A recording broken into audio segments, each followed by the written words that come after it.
Welcome to I Do This for a Living, a show that questions everything about work culture and asks how we can spend as much time and energy on the things that matter as we do on the things that pay. Sometimes the things that matter pay, and we'll talk about that too. I'm your host, Serenity Bohan. I created this podcast so I could have work I love. Today's guest is my very longtime friend, Dennis Trinkle. We have a lot of shared experience, including many conversations, blog comments, and email exchanges as we grew away from those shared experiences and into our grown-up lives, which have been less shared. Welcome to the podcast, Den. Thanks. I'm glad to be here. Okay, you are actually a third Dennis Trinkle the third, right? The second. Oh, you're the second. Yeah. Den, did I say it wrong in my book? I quoted you in my book, and I swear it's third.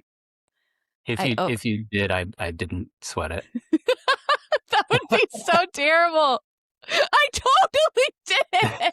I'm looking at it right now. Everyone in the whole world, go buy my book. I mean, that would be awesome. The Thank You Room. And yeah, Den, you're quoted wrong as Dennis Trinkle the third. Oh, that's so sad. So it doesn't even make sense for me to ask the question. I was going to say, okay, so that's something your friends know about you, is that you're the second. What are some other things that your friends know about you kind of as a matter of course, but my audience would not? What do my friends know about me?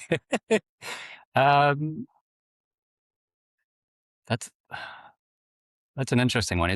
Sometimes it's hard to know what they might say, right? Like, what would they say about you versus what do you think about yourself? My friends know that I have a hard time passing up on making a joke when I see an opportunity, even if that's just a dumb pun or some play on words, especially. They would know that I would do that much to their consternation, annoyance, or delight, depending. And the strong reaction in either direction can be a motivator for me. Getting the groan or getting the laugh, either way, can be enough to keep me going. Either one, groan or laugh. Yeah. Okay, good to know. That's awesome. Do your friends know what you do for work? That's a good question. I think most of my friends probably do. I would say at this point, a lot of the people I spend time with are people I know through work, honestly. So I know, like, a lot of the people in Madison I know through one or another of the jobs I've had. It's either that or graduate school, but most of my graduate school friends have moved away. And so I keep in touch with some of them, but like the people I see the most often, I've met through one job or another here. The question of whether my kids know what I do, even though they're adults, is it one? I had a question recently from, I guess, what would you say, how would you describe your job or what you do? Yeah. So even though, it's over a decade, they could have known these things that like were asked about. But I don't think we talk about it. I don't know if you heard my podcast with Michael, my husband, but he said I didn't talk to them about that. That's not what was important to me to talk to them about, which I totally back and support. But I also, because of this podcast, have started thinking, I wonder if we should talk about it more. Like, just so they're prepared. I could have used a little more prep for some things, which is not about my parents. And I actually might talk about that later if we get to it. I'm going to make you therapy me like I do pretty much everyone. But, okay, so you've been there for me a long time. You saw me start my blog. You were so supportive. Some of your comments are some of my favorite things. On my blog, you have been very encouraging about my writing. This is my question. Did it surprise you that I started a podcast about work? I would say there was a time it would have surprised me, but given the it's been a theme for a while, right? So like you've been thinking about it, it's been bugging you, you've been looking for a way to do it, and I do think you're someone who enjoys and appreciates a good conversation as well as being a good conversationalist. And Thank you. That's what I love about podcasts, right? Is like a lot of times it's people having a good conversation. Exactly. I'm so excited to hear from you. I always am. As you know, sometimes I reach out to you on purpose because I want your thoughts on a thing. So Yeah. this would be an example of that. Work and life and how they go together. Let's go to your beginnings in life. What are your early memories of what work is? Yeah, this is one of the questions I've enjoyed listening to people talk about. I think because Me I too. I, I always go there in my head, like I spend time thinking about it. The things I remember earliest in terms of like thinking about what I wanted to do as a job. The first one I remember is archaeologist, and that's totally because of Indiana Jones. I had no idea, right? It wasn't like I understood what an archaeologist did or might study, or that he would go to school for that. But it was like, oh, that looks exciting. I think I would have been pretty disappointed had I made it through a PhD program and seen the work. Interesting, but not Indiana Jones. Another one I think about a lot is I wanted to be an author, but my picture of that was you would go to like the factory.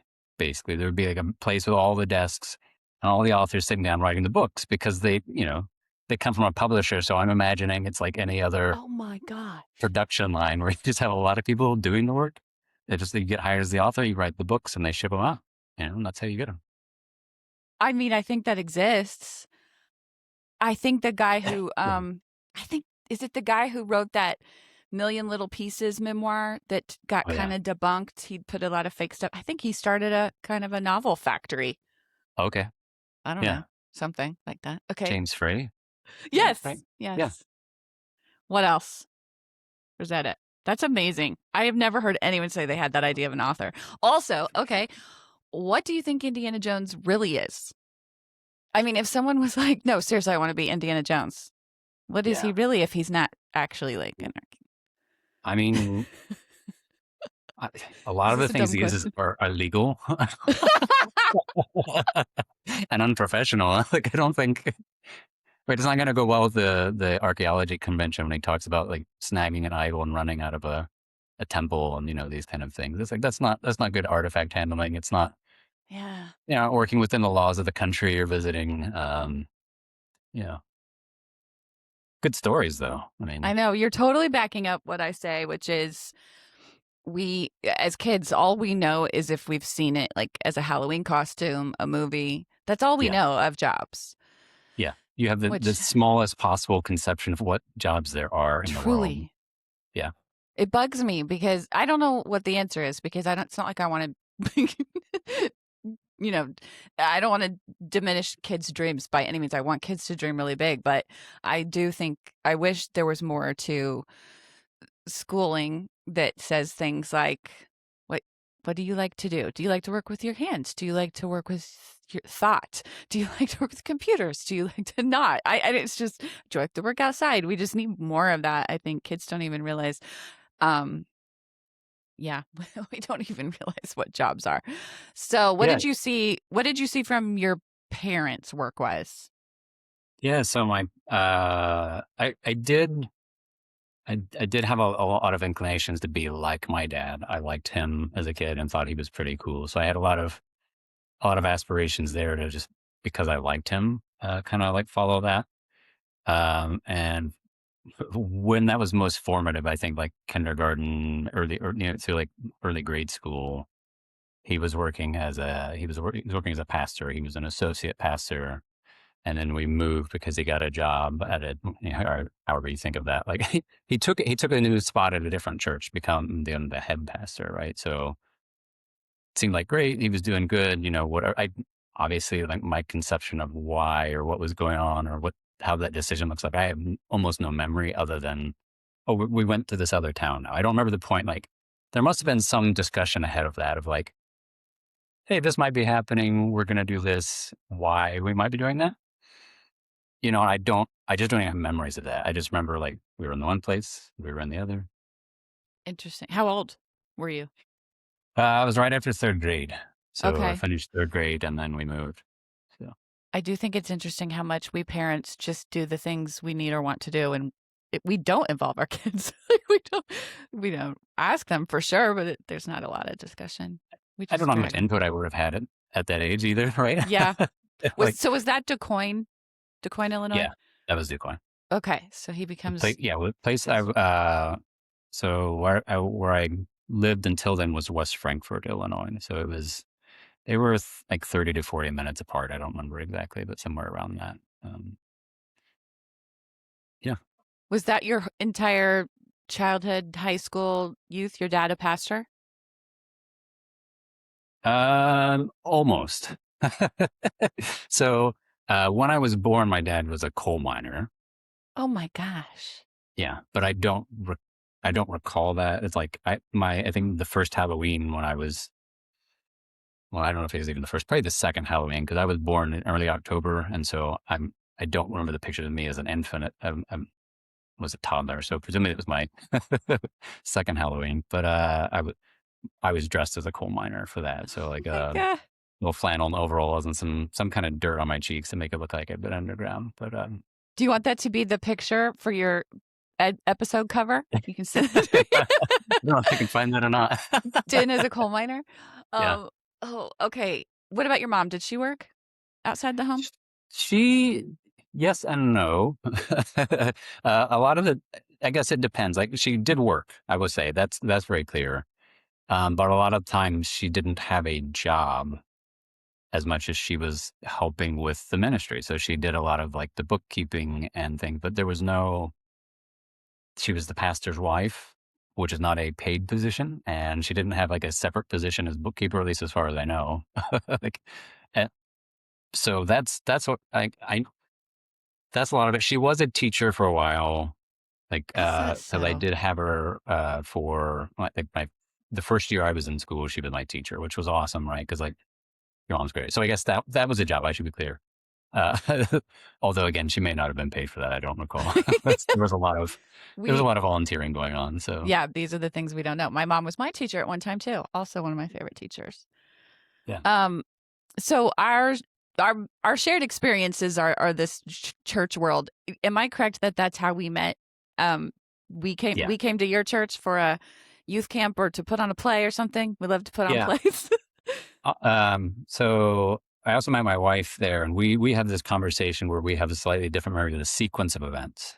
Oh. I'm pretty sure I came to Kirksville to the like summer camp, and then the King's Tapestry play came to DuQuoin like a month later or a couple weeks later, something like that's how I remember this. She tends to think of them as like reversed. Interesting. I can't win this argument for you. I don't know which one it was. I could I know I probably met pin your it down parents if I did before the I met work. you. Yeah. Say again? Yeah. I could probably pin it down if I did the work to like figure out Maybe. details. Like, Yeah. We probably have that play on recordings, a well, VHS somewhere. yeah, I think we I could was figure it out. Tuella, the servant girl, everyone. Typecast as the rebellious child, typically. Okay. Yeah, so I met your parents before I met you, I'm pretty sure, because they came to Yeah, they would have visit our come up church. And before. then, Yeah. yeah. Okay. So kind of maybe not along these lines. You said you wanted to be like your dad. So would you say you kind of thought maybe you would be a preacher? Yeah, different times I thought that more or less. Like there was a time when it was like, oh yeah, I like what dad does. I want to do this, and that's like seems like the best thing you could do because it was connected with the most meaningful thing in the in your world, right? So like, oh, it's like this got to be the way to do it. Like there's a lot of attention put on that person. There's a lot of like emphasis on like the calling and the role, and it's like pretty obvious how they're doing their thing. So I think that was appealing. I don't think that I thought a lot about what that meant. Like, did I want to spend the time on all the stuff that happened during the week?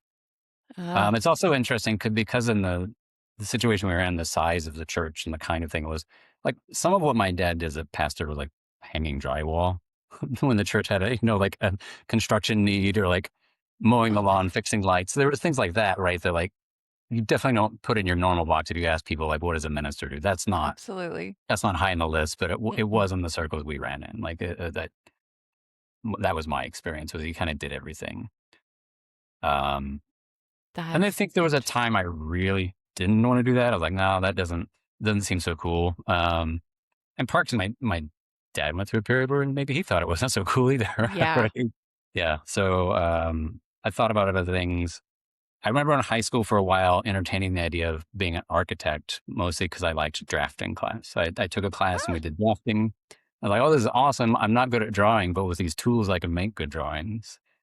And so I thought that would be good. But I didn't have like a focused, serious intent. I didn't figure out what that meant or how you became one. It's just like, oh, yeah. yeah, cool. Maybe I'll do that later.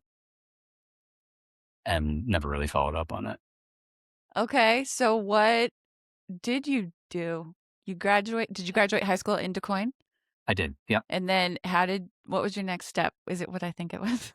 Yeah, yeah, no, it was. So that was when, so we talked about that summer camp that I came Yeah. to, and then like that seemed really cool. I met a lot of people that were fun to be around, and again, it was like connected to the most meaningful thing in the world. It's like it was like all about like like I guess I should say like my dad was a minister, and we weren't like casual about that. It was really intense. So Yeah, I know. it was like the biggest thing to me. It wasn't like just a part of my identity. It kind of was my identity for a while. So I was like, well, I should go to Kirksville because they have this Bible college, the 2-year program for after high school before something, whatever that something was, being somewhat open ended. But Yeah. and at that point, I probably thought too that that was a path to becoming some kind of minister or Yeah.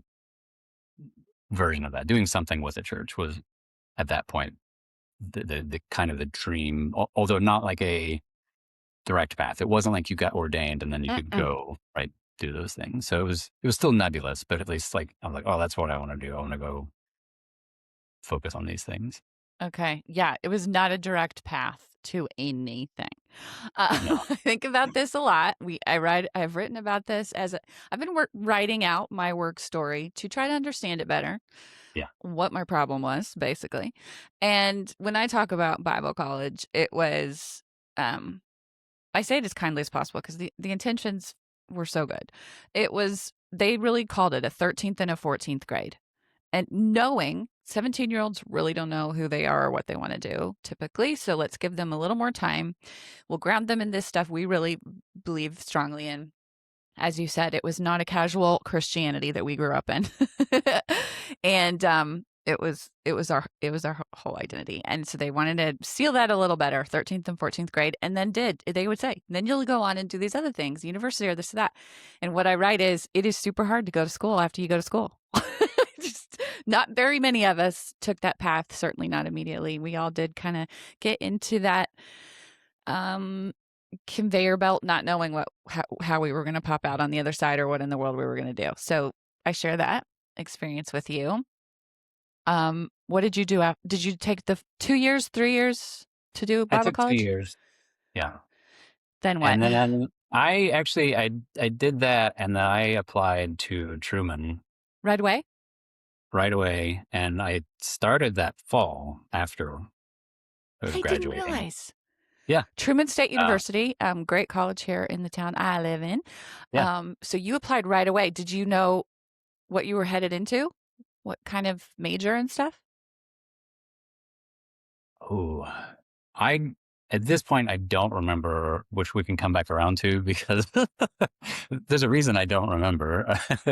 I made it 3 weeks, Oh, and I was like, "Oh, I can't do all these church things I'm involved with and school at the same time." And it just like, and in my life at that point, there was clearly the thing more valuable to me was the church what? stuff. I was like, because I was still I was living in the dorms where the Bible college was, and like I had, was helping out with things and working there and volunteering and going to all the services. And I was just like, there's no way I can do both of these things at the same time. It takes too much.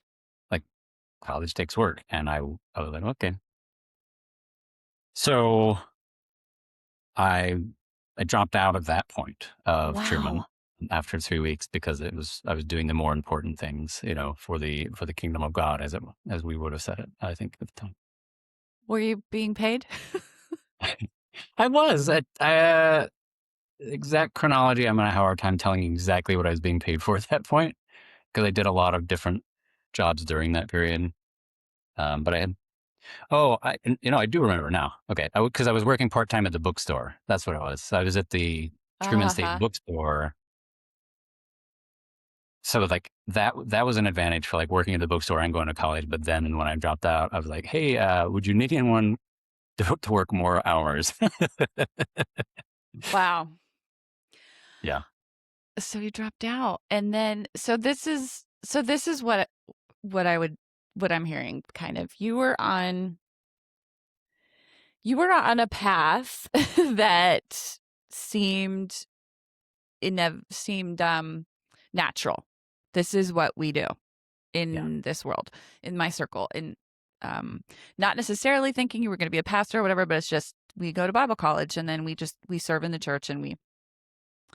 Can you give me an idea of your first glimmers that maybe there was a different path for you or that you were questioning whether you were on the path that belonged to you, I guess? Yeah. I will say, I think there was also an aspect of it where we thought we were special and so knew we weren't quite normal, as it were. Like it was normal in that circle to do what I did. And no one like really freaked out when I was like, oh, I'm not going to go to college. I'm going to like spend my Uh-huh. time on working on this volunteer stuff for the church and being involved.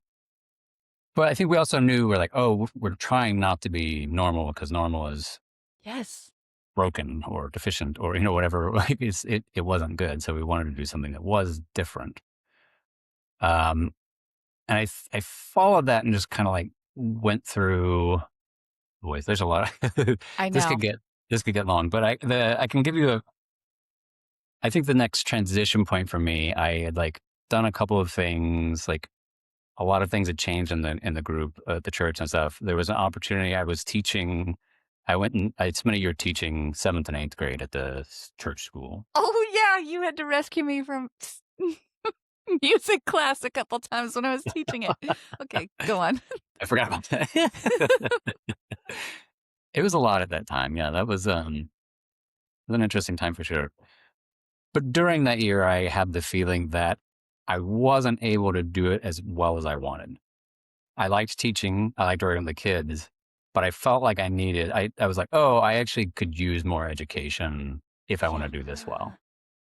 And that was the point where I felt like I didn't like say, oh, I don't need all this other stuff, but like I need something. The schooling has a point to me that I see it as like tied to what I want to do.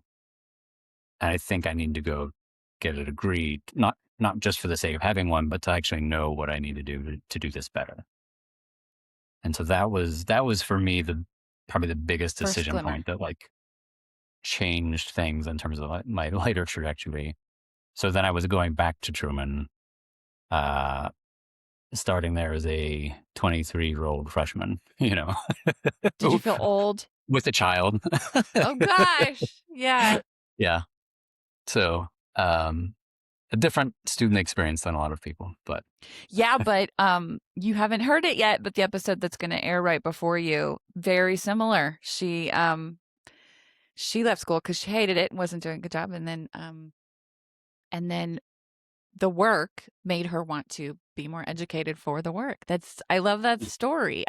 yeah. I yeah, I totally agree with our the leaders in our past who knew 17-year-olds don't really know what they want to do. I do wish there was a little more room in this world for those years, Yeah, for the I agree. kids who don't know. What can they do instead? How can we put them in like these situations where they can just figure out what do I like to do? Do I care? Maybe I do want to learn more, but I was really burned out after my senior year of high school. I don't really want to go straight into freshman year of college. And there's got to be ways, and I would Yeah, love to, fix the world and make all that perfect. Okay. right. So you head into Truman. Did you have a major this time? I did this time. So I think the first time I must have been history because I know that was appealed to me in some way. But at the second time I was coming in, I had decided on classics as my major. So it's the Classics. Was it the like study of Felicity Greek because and you liked to Latin. read? Pardon? Oh, okay. Yeah. Yeah. So The, that's the big misconception that yep. you explain as a classics major is what that means. As far as the academic discipline goes, it's not like, oh, Jane Austen's a classic novelist. That's not the sense of classic. It means classical civilization. So it's you learn Greek and Latin or at least one of them, usually both. And then it's about Roman and Greece history and architecture, and there's different specialties or areas people go into. It's basically knowing that world, like what are the foundations of the Western world? What is it? What are, Yeah. like you conceptualize? So, and that was, you make a lot of decisions in life and you look back and then you're like, huh, that was maybe not the most informed. My reason for choosing that was because I had read a biography of J.R.R. Tolkien, Uh, and philology was what he did. And the closest thing I could find at Truman was classics. So I'm like, oh, Philology. philology. Didn't even know that It's, word. yeah, we don't really have it so Oh, far anymore, like as departments. It's kind of linguistics, kind okay. of some other things. So it's like that's Because classics he mapped onto it in my mind. It's like, oh, I'm learning about languages and old stuff. because he needed So, to write an elf language. yeah, yeah, right, exactly. It's the Have you read the obvious Myth path. Makers? Pardon? Have you read the Myth Makers? I meant I to I meant to say this in Josh Smith's episode. The Myth Makers is like it's like a graphic novel. It's not a novel. It's a graphic book. It's a about C.S. Lewis and Tolkien's okay. friendship. Oh my gosh, I loved it so much. Um, so check that out. All But right, I'll put it on my okay, list. classics. How long did you stay in that one? Because I know you didn't finish there, did you? I did. You Um, did? you did, but I added a second major. What was the trick? So so especially Truman as a liberal arts and sciences college, the liberal arts track, you have to take a certain number of interdisciplinary classes or classes in other disciplines than just your major. It's not, it's like there's a bit of broad focus there, and the goal being to educate a person's mind and character for being a citizen in a free world. But I took a philosophy class my first semester, just like, oh, that sounds interesting. I've never studied this, but it sounds cool, and I really fell in love with that.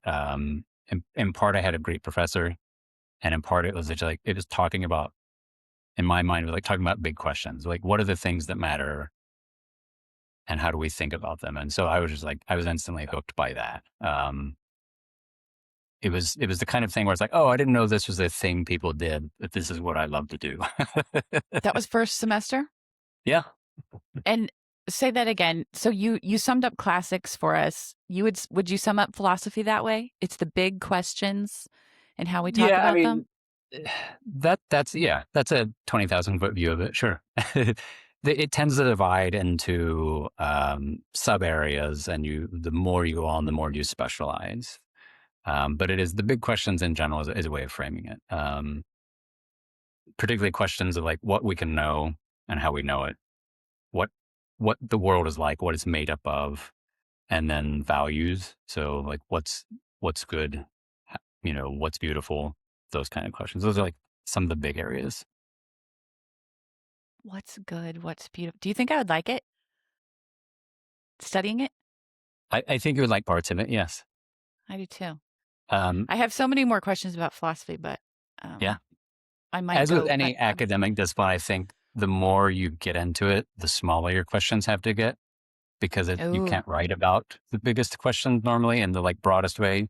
You have to be like really deep on one narrow topic usually.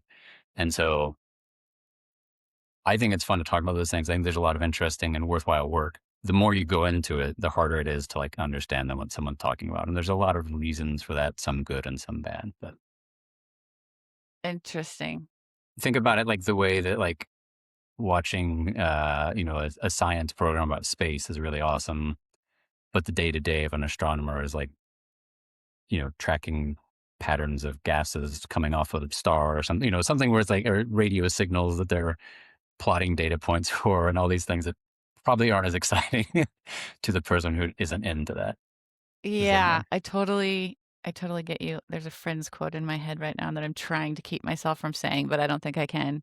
But I do it to Michael sometimes. I ask him a question about some concept or something he's interested in, maybe hunting or golf or something.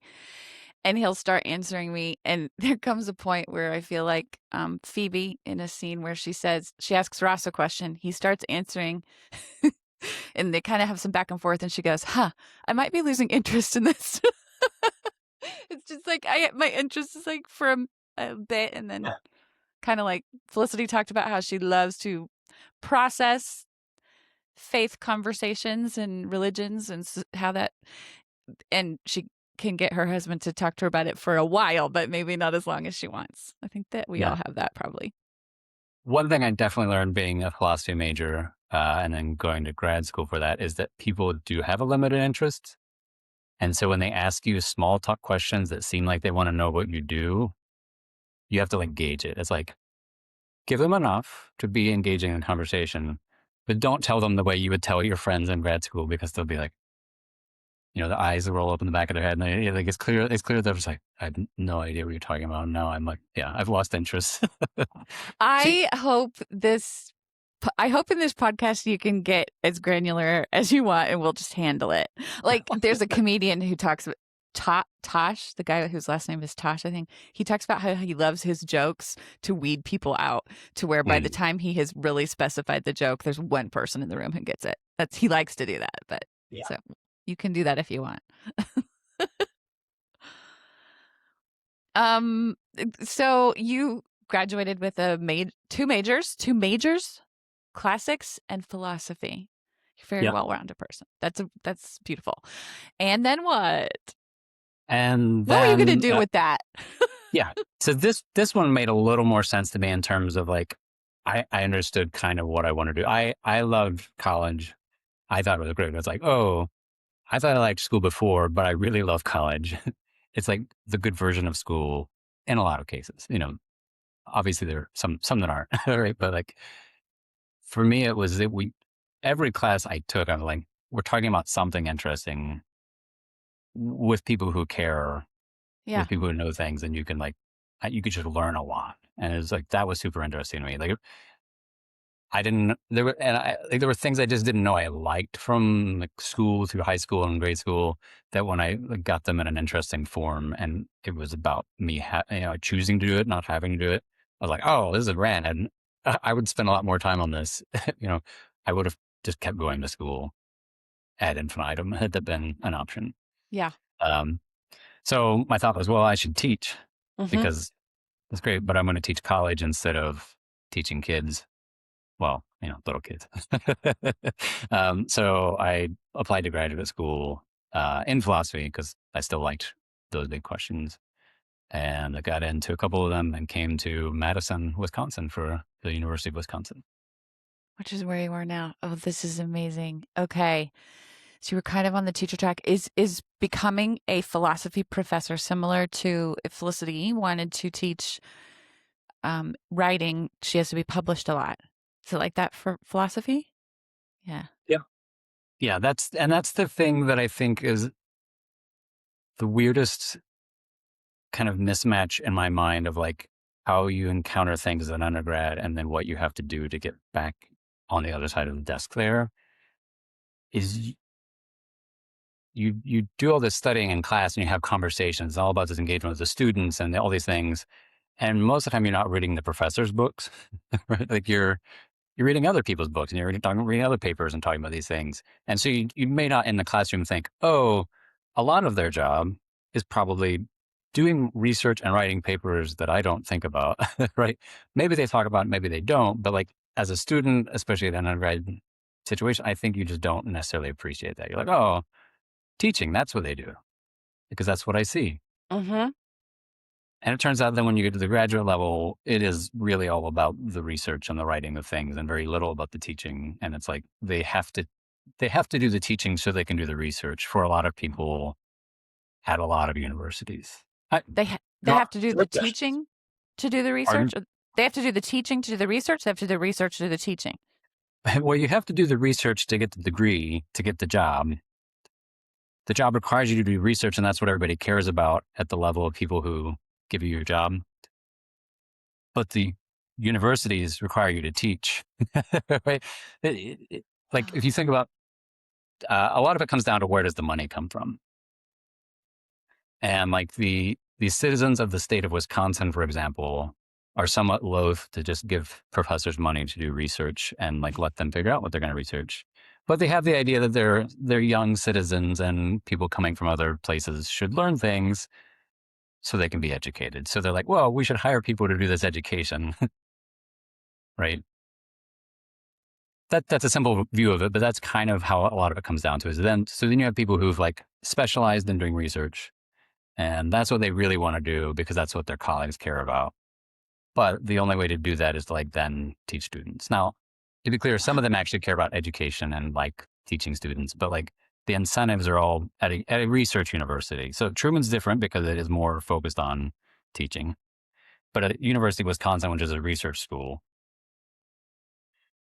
you kind of have to teach, but like, you're really there because they want you to produce papers and produce research and these things. So your Um, postgraduate was how many years? I ended up too I know long. that because you I have to ended up write a what? What did you have to end? What ended it? Yeah, well, so the natural progression would be you take an amount of coursework and then Okay. you do a dissertation Yeah, and you defend dissertation. that That's the word I dissertation. was looking for that I don't know Yeah. because there's no way in heck I'm doing it. Yeah. Okay. Um, and I did the part of the coursework. And so I got a master's degree for completing that part and doing some of the other requirements.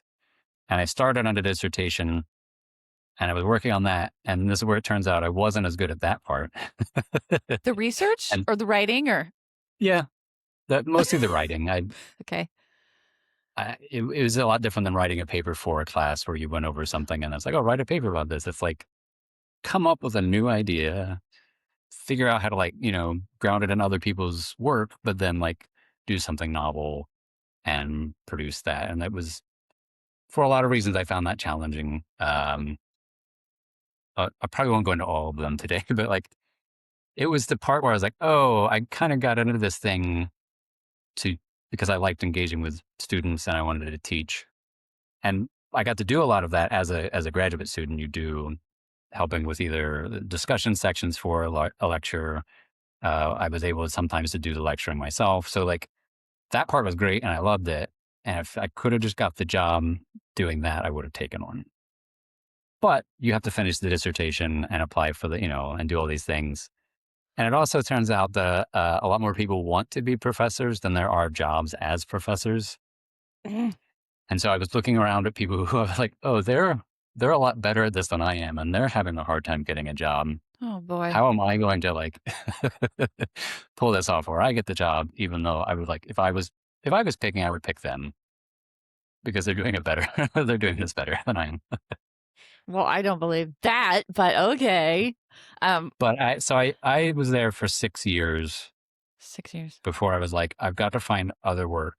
Um, because I'm not imminently close to finishing this and getting a job, but I do still have children who need to eat. Yeah, those darn children who need to eat is like Yeah. decides a lot of stuff. Yeah. Probably it was good for me and was the right thing to do. And I should have figured it out a little sooner. So I The appreciate job, my, getting a different job. yeah. Were you still pursuing the dissertation? Um, yeah, when I started looking, I realized I needed work. I just took a break. I was like, Okay. can I put this on hold? And I was going to like take a year to figure some of this out.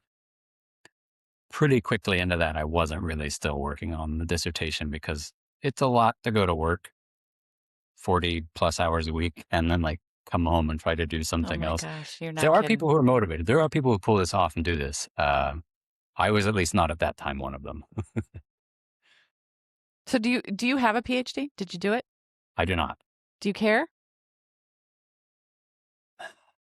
Not especially. Good. Um, I think, about things that could have been different, but I don't like walk around like, oh, if only I got that done, my life would be complete. Okay, good. I might have more questions about. Have you seen The Theory of Everything? About Yeah. so I now have this thing that I say that movies seek the truth in me like a heat missile. For instance, when we were teenagers, we kind of had this no dating thing in our lives, no rules or whatever. But boy, when I would watch romantic movies, I would know I don't care what you say. That's all I want in the world. And the theory of everything, when he presents his, would it have been his dissertation? Would it have been okay? Yeah. And you can just see the nerves on his face. Is it going to be accepted? They tell him it's good. I can't remember if he tears up in the movie, but I like sobbed. Yeah. And I thought that apparently I want someone to say, you did it. I don't know what I want them to say it about because I don't want to Right. write a dissertation about the theory of everything, but boy, did I feel that moment. You want the approval, the stamp that you've done the thing that was. You've done the thing you were supposed to do, I guess. Or Yeah. I don't know. I don't know if I'll ever have that feeling, but let's go backwards for a second because I want to know, Sure. based on everything you've experienced in life and education and work, how do you feel about liberal arts as an undergrad? Do you think that that concept, as you said, the point is kind of, let's be well-rounded here. Let's not just learn what we think we want to learn, but other things. Do you believe in that? Do you think that's a good approach for all kids, or is there something a kid could ask themselves about whether that's the way to go? Yeah. I do think so. I'll give a caveat, but I do think so in that, like, I think education should be about more than getting a job. I think going to Mm. school for a job is often a bad idea. I'll say there are like Wow. professional schools that is like, that makes clear, like going to medical school to be a doctor makes a lot of sense. It's a well worked out program. I understand how it works. But like going to college because I want a job, I think is like, you're selling yourself short on it. You're missing a lot of Wow. opportunities, and you're probably wrong about too many things at that point in your life to really have done it well. Because like we talked about, people at that age often don't know because they haven't experienced the world. Some of the most valuable things I learned about, I didn't know about until college. And so like I wouldn't have thought, oh, like the philosophy case. I was like, oh, I've got to get one of these credits in this area. I'll try that. I didn't know I liked it. I didn't know it was going to be something that mattered to me, that I would like. I don't have a job that relies directly on that degree in terms of like, I'm not a professional philosopher, but I think about things I learned every day. There's things that I carry with me that I use in work and in life, in relationships, that I learned through studying that. And I wouldn't have known that was on the table. And let's say I'd been like, oh, I'm going to go, whether I was, you could, you can catch these things on the way. I'm not saying like, don't go to school with a job in mind. I just mean, I Yeah. don't think you should be like, oh, I just do this to get a job. I love that. Why? So you said yes and no to believing in liberal arts. So what's the no? Because that's really a good point you're making. Don't go to school for with this end goal that may not even exist when you graduate based on the way the world is changing. Yeah. What's the The no? no is just that the educational structure doesn't always lend itself to that. We don't always do a good job of this Yeah. for a lot of reasons. But I would say it's like you can't just see that there is a liberal arts program and think that necessarily then it's well set up to get you all these things. In part because there's a lot of other ways that we tend to measure and think about colleges and universities for the things that matter, like, oh, prestige and funding and all these Yeah. things, where we then undercut some of the things that tell you, like, oh, you're setting this to be, to like learn these things and be a better citizen and have the freedom to make choices that are like well informed and not just bound by your own limitations. But we're like, oh, we've got to measure it on these funding criteria. And we've got to see like how many people coming out, how fast did they get a job, how fast did they get through school. So like there's a lot of other things going on than pure education in that system and model. Yeah. So that's Students are why not. I say there's a caveat. You just have to be careful. It's not like you can just go and then get this thing. Yeah. Students are not the consumer, they're the product. That's what I read in a recent book about this. So if you're just recommending, if you went and did a speech to high school seniors, or a careers class or something, do you still kind of say it's a great, go ahead and get those 4 years? It's a good foundational education. Go do it. And then that's A. And B is, do you figure in money when you're advising someone whether or not to go to undergrad just for the education? Yeah, absolutely. To be because it's like it, it matters.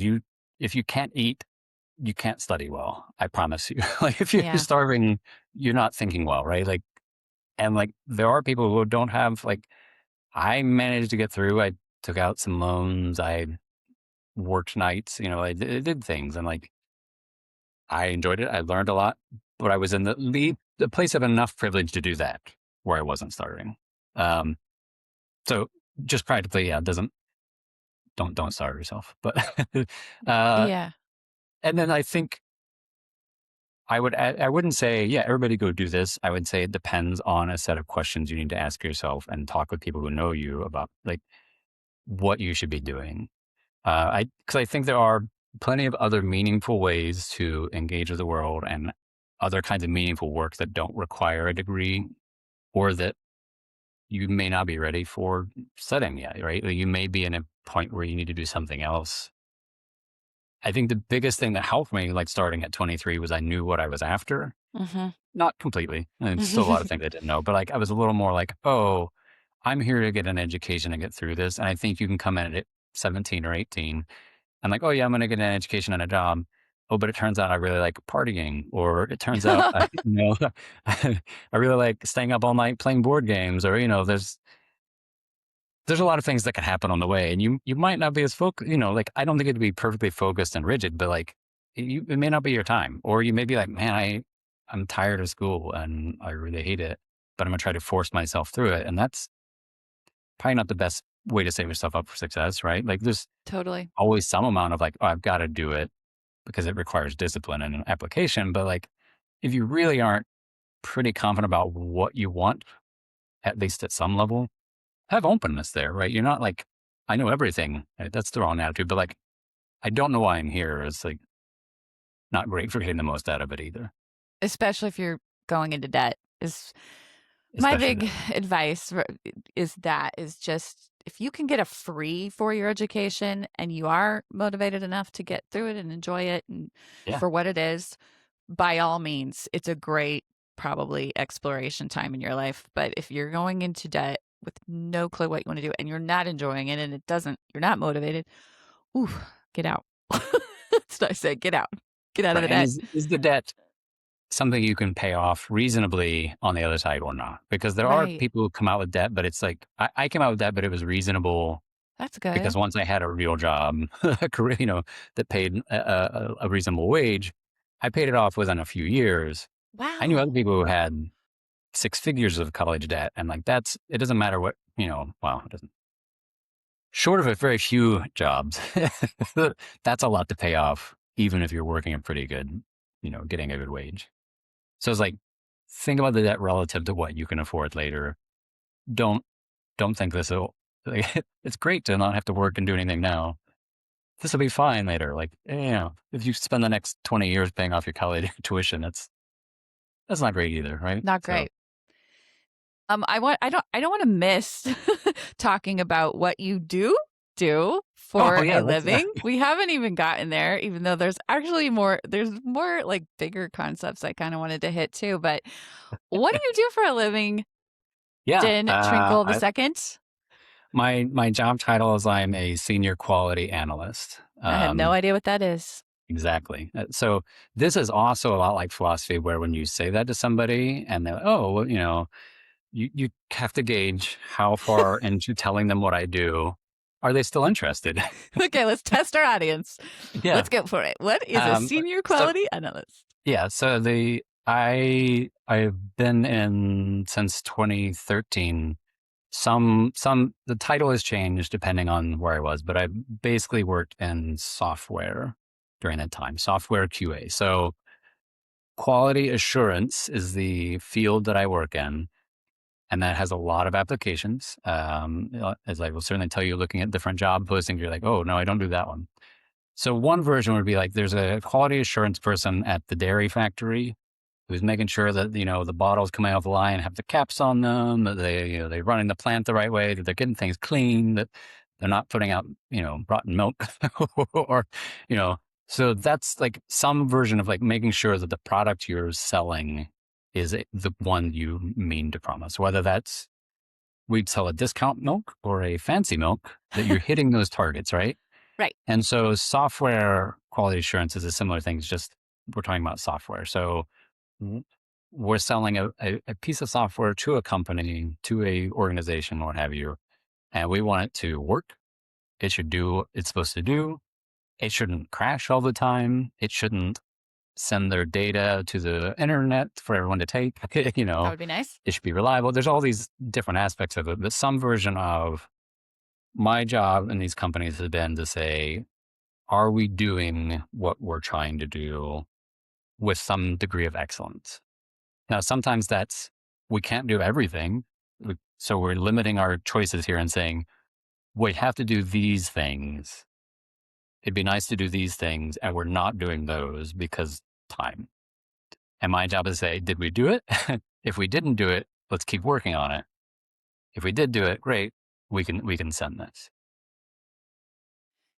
What you're talking about there is that, like I heard once, there's quality, speed, and cost or something. Can you hit all three? No.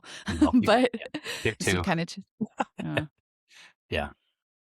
are you do you manage people? I do not currently. I have.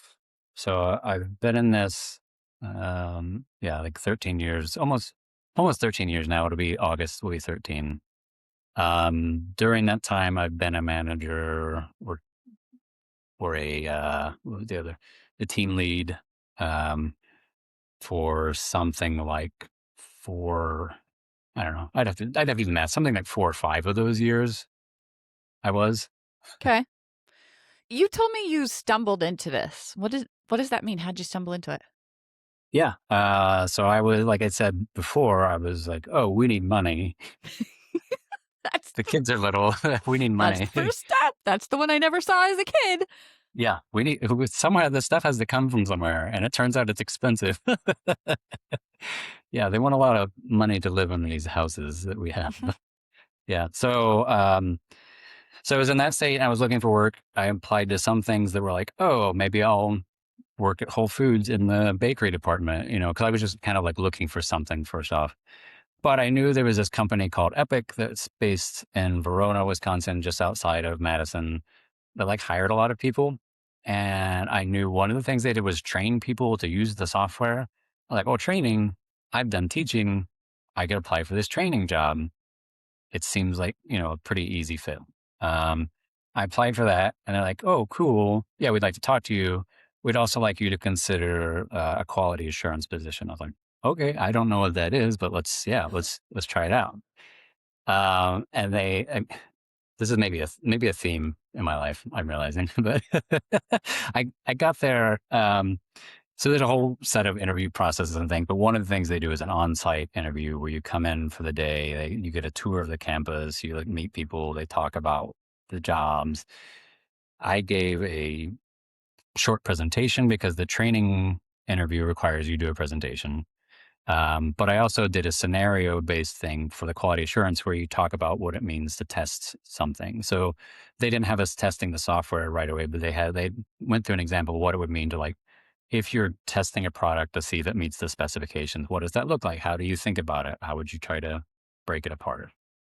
Um, so anyway, I went through that interview and I thought that was pretty fun. And they were like, yeah, would you be interested? And I was like, yeah, it seems like I knew what teaching was and it was fine. I liked it, but like this seems like kind of fun because it's a lot of like, it involves creativity and troubleshooting and like breaking things apart and thinking Wow. about things. And that had a lot of overlap with my experience in graduate school, like thinking about things critically, taking them apart, breaking down the components, thinking about the interrelations of things. And it also had like connections, I think, with my sense of curiosity, like taking apart, things at home that you would find like an old tool and like, oh, what's this do? And I unscrew it. Like sometimes just break it, but like I was always kind of interested in how things work and willing to try kind of taking them apart. So Huh.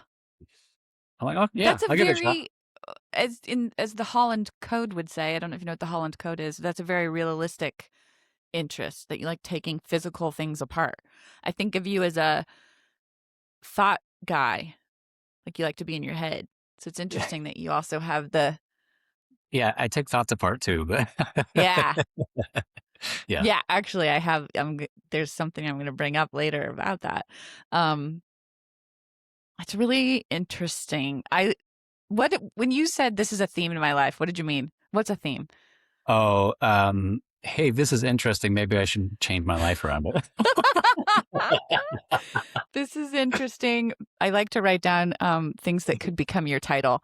This is interesting. Maybe I should change my life around it. Yeah, That's take a great. philosophy class and switch majors. Go through a job interview. It was an interesting day and change which job I was going to apply for. Yeah. Well, it reminds me of when Michael talked about getting into the industry he's in, and the very first job he had, he got the job and still was kind of like, I have no idea what y'all do. And then they Yeah. handed him a big old book, and it's like, we're going to show you. And that's another thing that I don't think kids realize, that you might get a job pretty much having no idea what it's going to be and Yeah. what you're going to do. So you kind of told us things you like about the work. That's cool. Would you be able to tell me something about your work that matters? Yeah. So through a series of circumstances, I worked for a different company. Since I started doing QA, this is the fourth company I've worked for. Sometimes by choice, changing, sometimes not. But the one I work for currently produces software for helping people manage their businesses. These are people who have landscaping businesses. Is the like main focus. Do I care about grass? No, I don't. But the part that matters to me is similar to all the other things I've worked on in software. Is that you're helping someone do something. And a lot of the people we're helping in these cases are people who have their own businesses. A lot of them are starting out like a person with an idea and some experience, and they're trying to do this business. And there are parts of that that they're really good at and know how to do. And like, that's why they have this expertise and have started the company. But then there are things that are harder and we can help with, like, managing the accounts on things, managing like sending out estimates for their contracts, managing logging time for the employees and tracking how much they're spending on these different things and making sure the employees are the right location at the right time. All the stuff that's like probably not why they got into the business in the first place, right? They probably Yeah. weren't really good at like laying out yards and figuring out how it's going to look good with these bushes here and those trees there. That they probably weren't thinking, oh, I love, I love making invoices, Right. right? Or I love making sure the schedule lines up and I've got everybody efficiently going from point A to point B. So, like, if there's something we can do that helps people in that case, that is meaningful to me. It's not the biggest meaning. It's not like, oh, this is the ultimate goal of life or something, but you're helping people trying to do something with their life and you're making, if you can, make that easier for them or better for them in some way. So that part I care about. That's a really good answer. And of course, I want to get back to philosophy now when you say it's not the ultimate meaning, but it's a meaning. Are you familiar with the phrase, the scandal of particularity? I don't know that I am. Well, I was going to ask you anyway. Do you still study or read philosophy for pleasure? I mean, do you still do you like books about it? And Yeah, I don't. It's not everything I read. It's not even the majority of what I read, but I do still read it. I've been doing a book club actually with friends from graduate school recently, and so we've been reading a philosophy book that we meet up and have phone calls about. And like they're not doing it for their research, and it's not about their jobs per se. So it's just like we're interested in the ideas and we're interested in talking about them, and we enjoy talking with each other. I That's the thing I miss most about graduate school is the conversations you had with people, like sitting oh, around the student lounge and just like talking through ideas and like sometimes about somebody's life, but sometimes pretty abstract. It could be anywhere, but like having meaningful conversations was like definitely the best part. And so like having this book club has been a way to get back to some of that. What is the main thing you read? You said it's not the main thing I read, but do Yeah. you have a I, do you have a I main? read a lot more fiction than nonfiction. So I read Really? a lot of novels. We Yeah. got to talk about this offline sometime because we're getting kind of to time. But I don't know what's happened to me, Dan. I can't get into fiction. I'm Oh, struggling, and I don't know what it interesting. is. I can't suspend my disbelief. I watch the cheapest, dumbest B movie, and I'm like, yes, I believe everything I'm watching. I'm so enjoying this. But books, I'm like, why did they write it that way? Instead of why Oh, did the character behave that way? It's weird. I gotta fix it. I'm reading Theo of Golden, recommended to me by Dr. Gina Berry in a prior episode. I'm hoping I'm gonna love it. It's looking good. It's seeming good in paragraph 2. okay. Just Yeah. as far. Anyway, Well, I think, yeah, let's follow up on that sometime because like yes. maybe it's finding the right thing. Yeah, I got it. I do. I want to talk to you about that. Okay, so the scandal of particularity it used to be it was a theological concept, but it's apparently now a philosophical concept. I get all of this from Dave Evans, a guy who writes about designing your life, like you would design thinking, where you prototype stuff. Do that with Okay. your Yeah. life, and the scandal of particularity is we can never experience anything in its ultimate beauty, love, which you kind of mentioned when you said philosophy is about what is art, what is love, what is, I think you said that. We can't experience the ultimate of any of those things. We can only experience it in very specific, particular moments in time. That's why, a sunset can just sweep us away. So beautiful, so wonderful. But kind of the minute it's over, we're going, I should do this every night. I want to see this again. I want to see it more. I want to see more orange and yellow. So it's all we can really do is begin to notice those moments of particularity and embrace them and even maybe manufacture them a bit to where we're trying to open our curiosity to. And that concept has really helped me. It's really helped me to be like, because sometimes I've had moments in life where I'm like, this is it. This is life. And when it goes away, then what am I supposed to when Monday shows up again and it's not that, I'm not living my full, anyway. It's a really helpful concept for me. Um okay. You talked about you like to, how did you say it? Take apart thoughts. I Yeah. think that's how you said it. Um what do you mean? Probably a lot of different things. The thing I was thinking about though is it's not it's not completely dissimilar to me to like taking apart a like I would take apart toys or like old tools or some things like I'd be like, I don't know what this box is at grandpa's, but it's got screws. I'm gonna like this sometimes led to problems, I will say, but like not major disasters, but it wasn't the safest always to do these things. People weren't always pleased when they come back and like things were taken apart. But Mhm. um, I they have some tendency to do that with things we think about. I have a lot of tendency to do it with language. Um, I have a hard time just hearing things and like like sometimes just going with the way we say things. I'm like, why is it like that? What does that phrase mean? What, if we have a metaphor, what's it about? Like, I do that too. why do I want to kill two birds with one stone? What are these Yeah. birds doing? Like, am I going to eat them later? Or what, like, so it's like, I, it can get in the way of good communication sometimes because if I get too distracted by the, the rabbit hole of like, also, people don't always appreciate being told that the way they said something is kind of weird or that, like they used the wrong word or You told me those that kind of once on my things. blog. I was very grateful. I changed the spelling because of But but even more than that though, that's just like if not that that's not interesting, but like sometimes that can be just a surface level of it. I think I like taking apart thoughts in the sense of like, why do I think this? Uh-huh. Should I keep thinking it? Right? When I encounter the situation, or why do I react this way? This example would be like sometimes I will have like a reaction to seeing someone do something where I'm like, oh, why are they doing that? Or I'm like, ugh, they shouldn't, But I'm like, why do I feel that way? Because like I would tell you, like, let's say someone wears some kind of outfit. I'm like, what? What are they doing? And I would tell you, people should dress however they like. They should be comfortable and free, however they want to express it. I don't like, I'm not like, I don't think we all have to like wear the right clothes or something. But sometimes I then have this reaction like, oh, what are they wearing? I'm like, okay, so what's that about? Huh. Why do I feel this way? Why is this happening? And not just letting that be, not being, oh yeah, they're dressed bad, but like, why am I thinking that? Why am I feeling this? It doesn't mean I don't sometimes still have those reactions, but like, I don't like to just let them sit there and be like, well, this is the way the world is, and that person is dressing wrong. Right? Like, I love that you answered this question by you like to take apart your own thoughts.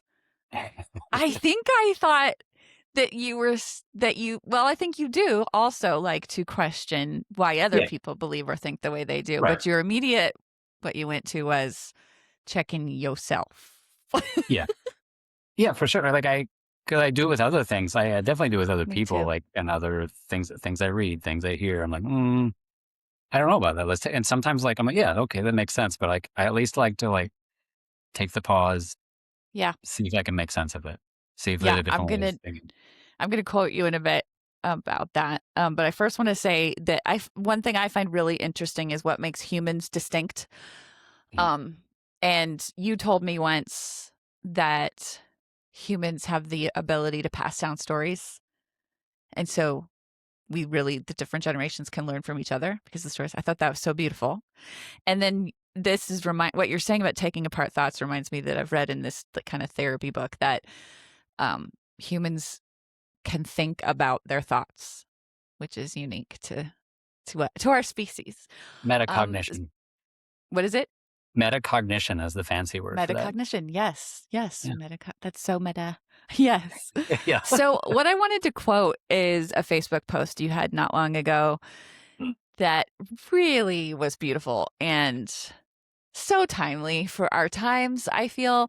And I'm only going to quote a little bits of it, but it was really meaningful to me because of how social media can feel, and then to see you explain why it feels that way. You said, is it okay if I quote, if I name the social media platform, the specific one? Sure. Okay. Facebook and most other social media are built to grab your attention and hold it as long as possible, as often as possible by any means necessary. This means grabbing your emotions in whatever way works. And it turns out fear and hate are pretty strong motivators. And then continuing to pump you for more of that attention. This pretty much kills our ability to focus and think through something before reacting, moving on to something else, reacting, etc. Which means it's pretty much the worst way possible to think about and discuss important ideas, especially those with a lot of moral weight where you disagree strongly with other people. And then you had some more stuff, and then you kind of wound up, and I love this sentence too. You're not going to work it out here on any issue because that's not what this space is designed to do. I flipping love that, Trinkle. It's so true. You see the little fights on social media, and even before the fight, typically people put out these really certain emotional certainties, I said certain twice, on social media as if, of course, everyone else believes this. And if you don't, you're so stupid and wrong or even evil. And then the fights begin because they don't even realize the different people and thoughts and worldviews that they're addressing. And then you see the fights and it's so clear from the outside, y'all are not going to solve this. Neither one of you is going to change the other one's mind. So what are you accomplishing? So I really loved that. I don't know. What do you go to social media for? But yeah, so that it actually ties in pretty well with the taking apart thoughts, because that was a day when, yeah, that was the day when I was like both wanting to take apart what people were thinking, but then also my reaction. Why did I want to take that apart? Why did I want to engage? And like, someone had said a thing, and I was like so kind of infuriated by like what seemed to me like just the complete confidence and the complete lack of information, or like no research, no thinking about, like just like spewing this idea of like with such certainty. And I wanted to respond. I wanted to like engage. I was like, but I know I don't think that works. uh, Yeah. which is why I backed off a lot of it. Like I would say, I don't know when it's been. It's been years since I regularly posted or did things on Facebook. I've stayed there in part because I know I have some people I'm connected to that I don't probably have their phone number or something. Eh. In part because some local businesses use it, and like you can't see their menu at a restaurant if you can't get to their Facebook page. So like I use it mostly for local things, that platform Yeah. specifically. But I then see things my friends say, or people who are Facebook friends who maybe I haven't talked to in 20 years, which is like questionable whether we're still friends in a meaningful sense. But like I still see it, and sometimes I'm like, go down the rabbit hole of like clicking on the comment or clicking to see what someone said. And then like, and I try not to do it. But then when I did do it, and I was like, oh, and then I felt like, okay, you're not going to comment on this person post because again, you've had this. I've played the game. I It doesn't know. work. But I felt like I wanted to say something and not just be passive in that moment. And hopefully somebody will get something out of it, which I'm glad to hear you did. Yeah. Probably not the people I wished who would have. I know. I know. Right. But I know what that was in response to. And like, a lot of times if you tell me you're going to tell me something I said before, I'm like, oh, who knows if I agree with myself anymore. But that one I pretty much, agree with. And I quoted you in an article once and you wrote to me, I think I recognized myself in that article, but I'm pretty sure you said it more poetically than I did, which is not true, but you thought so. that's funny. Yeah. I just thank you for putting something good like that out into the world and helping us. Have you had experiences off social media where you have a discussion with someone where maybe it started, they think so differently, and in the middle, you were able to at least understand each other? I don't think the goal should ever necessarily be to change each other's minds, but Yeah. where you felt understood. Yeah, I think Good. so. I think the main thing that helps if you have something else that like keeps you connected to that person, or is the reason for the conversation, which is probably also part of why it's bad on social media because you're just Yeah. like dropping in on words. Uh-huh. But like I know I've had conversations with people I love and disagree with about things, but we can have it's amazing how we can suddenly have this conversation about a charged topic and probably be okay getting to a lot of it. Not always, not perfectly, but like it turns out there's like just in general, in my experience, less heat when you're talking to the person as the person Absolutely. and not just their point of views that you disagree with. It also like I think the other thing it allows, like in a conversation in particular, is like you can have the back and forth. Like I can say a thing and tell Yeah. if your face is like, or you're like you get mad and you say something like, oh no, I didn't, I'm sorry, I misspoke, or we have a different context for this and I didn't mean that. And I think we often come to the words we see on social media as if we were having a conversation with a person, but no, it was kind of at a random, and they might have been thinking about something else and not Yeah. really clarified that. And Yeah. you're coming into it with your context, and you're like, and maybe you're already emotionally charged, and then like you respond in this way, and it's like if you'd been together in the same room and they'd say, like, oh, that's weird, or tell me more. I don't think I get Yeah. that. I don't think Tell I me agree. more. And it may not have been like, no, you have to know that you're completely wrong about this, and what you said was evil. I love that. I think that's what people are missing when they just spew kind of vitriol. Is that they're forgetting they can't possibly be thinking this is my dear uncle that I love that I might be Yeah. speaking to. They're just thinking hate that they're speaking to, like you described in that Facebook post as it went on, that we all assume that the other side is coming at us hatefully and with yeah. It's in a lot of ways, it's like walking into a room blindfolded and just saying whatever you were thinking about. Yes. Yes. Because like I will tell you, I would go into my grandma's house different than I would go into a friend's house or into my brother's house or like. Oh my gosh. But we have these conversations, we see these things, and like, oh, I wasn't thinking about grandma reading that. I was thinking about my Yeah. enemies reading it, right? Yes. I was thinking about everyone who agrees with me reading it, and suddenly like someone didn't. And well, Yes. Yes. That's the key. The other really important thing I want people to take from that post is these companies profit from our fights. Yeah. And so surely at least we can all agree we don't really care to do that for them. So I don't. Mark Zuckerberg has enough houses, right?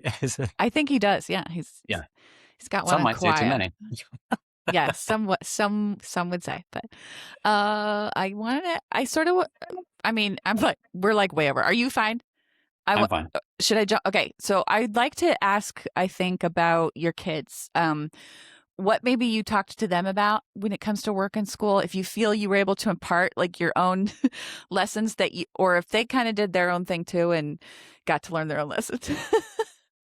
Yeah. I would say I was heavily shaped in my parenting and especially around things like this by experiences I had. Sometimes with people telling me what not to do Yeah. and like how it like sometimes felt really bad and I felt like they didn't understand and hadn't really listened to me. Yeah. They may have been completely right, but I just that's it felt kind of crushing in a way. That experience and then the experience of like the fact that I learned a lot of things along the way and changed things in my life and some of the most significant and best parts of my life were because I made a different decision than I thought I would have. So I try to give my kids a lot of space Yeah. to figure out what they wanted to be and do, and just to work on this, of course, because they're humans. So I didn't. I was never like if I had an error, it was probably in like not giving quite as much structure as I could have, or pushing them towards some of these things, like leaving them room. I think they appreciate some of the room too. They've told me that, like, yeah, thank you for not like just telling us what to do all the time or making us do Cool. something or and like as a parent, you always think worry that you did I know. not enough or too much, depending, right? But I did try to do that, and I tried to, as best I could, help them understand that they have to figure out what works for them. What are they interested in? What do they care about? And that can change too. But like, try to find the thing that works. So the biggest example in my mind were my two kids. Like, my oldest finished college, did it in 4 years, got honors, great student. My youngest went to a college and like after a year, it was like, it wasn't working. Had tried to switch halfway through and just, it wasn't working. I think it wasn't the time. And I also kind of thought that before they went. But Yeah. with my youngest, I was like, I've learned that you have to learn things for yourself. There, like if you come to me with a question, you'll listen to me. But if I come to you with an answer, you don't hear it. You're someone who has to like go through some things to learn them. And I've just seen it over and over. Yeah. Little practical things or big life things. Like that's what for Dominic, that's what Dominic has to do. And so I'm like, okay, well, how can I help you? How can I be supportive and be there? But like also know that you're going to find your way and it's not always going to be the way I would recommend. It wouldn't be choices I necessarily think, oh, I would do that, or that's the best idea. And, it's working. They're paying bills. They've found jobs when they lost jobs. Mm. They've maintained friendships. They have taken piano lessons because they really wanted to learn piano, and like Oh, I so they love started. it. It's like they're doing things to make a rich life for themselves, and without going straight through college, without all that Yeah. successful route. So That's what I I love tried to to hear. impart like work matters. It does things. It's not always bad, but it's not the most ultimate thing, and you've got to figure out where it fits in your life. It's like, Yeah. I'm so glad I got to that question because I love hearing your experience when you were a kid. And then I think we parents have a tendency to react overreact to what we did or didn't like. yeah, And then we become the opposite to where then our kids just gonna have to repeat the cycle. And I love to hear if we can figure out how to sort of balance, yeah, doing to our kids what we wish, yeah, switching how we treat our kids because we didn't want to be treated that way, and then maybe we missed the thing that, yeah, there's so much questions I have about how to parent when yeah, you're sometimes trying to parent differently than you were parented, or the same. And yeah, I actually remember asking your wife once, because I do have a great I had great parents, and there were some things that were I wanted to replicate, but I honestly didn't know how. Like, what if I can't replicate that? And Andrea said, you will, because you are it. Like, what you admire, what you enjoyed and experienced, you will naturally replicate. And of course, I naturally replicated some things I wish I hadn't, but a lot of really good ones too, I think. But Yeah. um, I yes, I like that. She's really wise. your wife, Yeah. shout out. Yeah. Yeah. Do you think I I could get her on the show sometime? that's gonna be a harder ask, I would guess.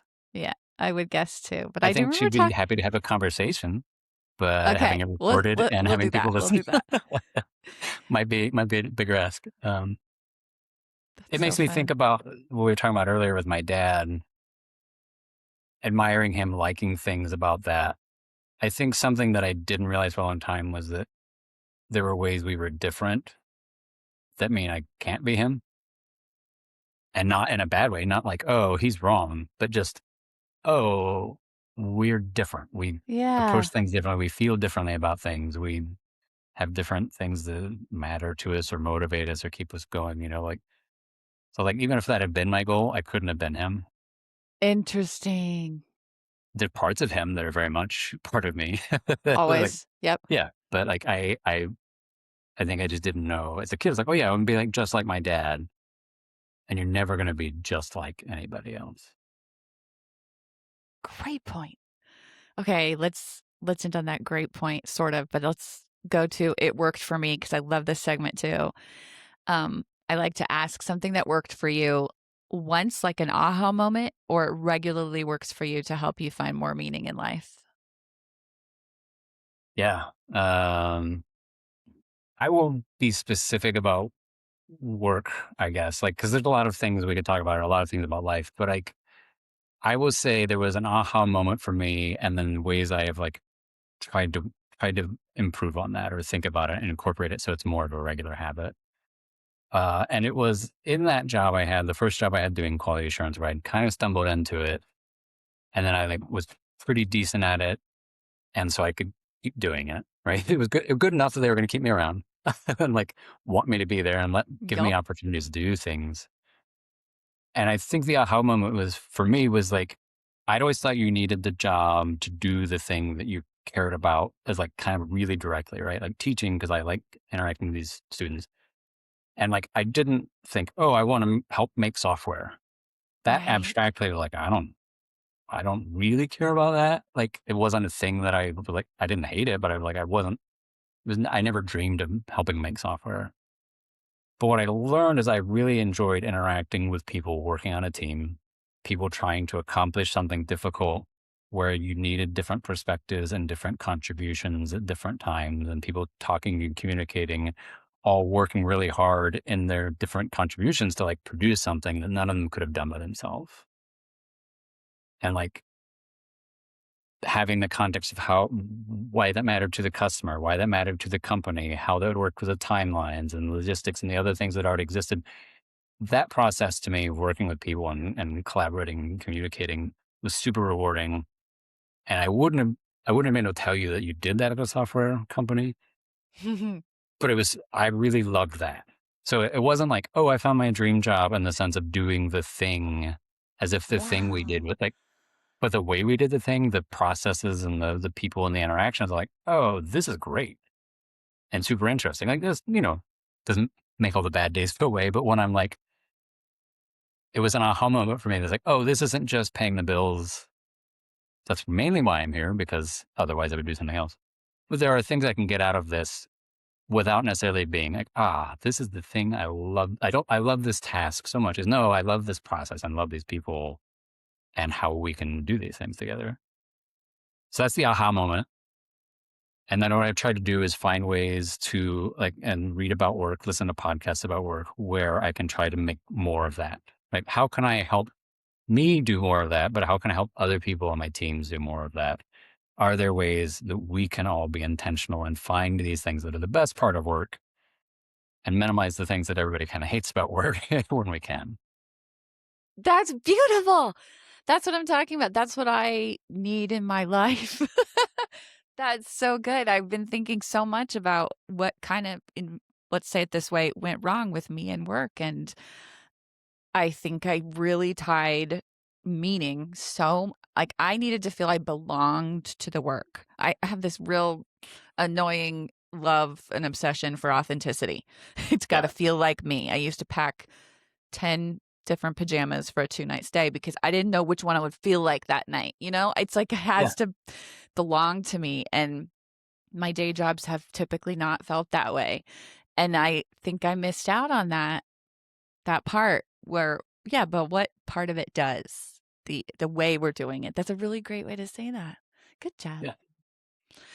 Okay, we'll go ahead and say goodbye right now, and then I'll stop, and maybe you can fix my fiction problems. Just kidding, because I know you have plans. But I really appreciate you. Thank you so much for being here, and please don't let this be the last time because I love conversations with you, and you have so many great things to say. Yeah. Great. I agree. Let's not let it stop here. Okay, thank you, Den. Yeah. You're welcome.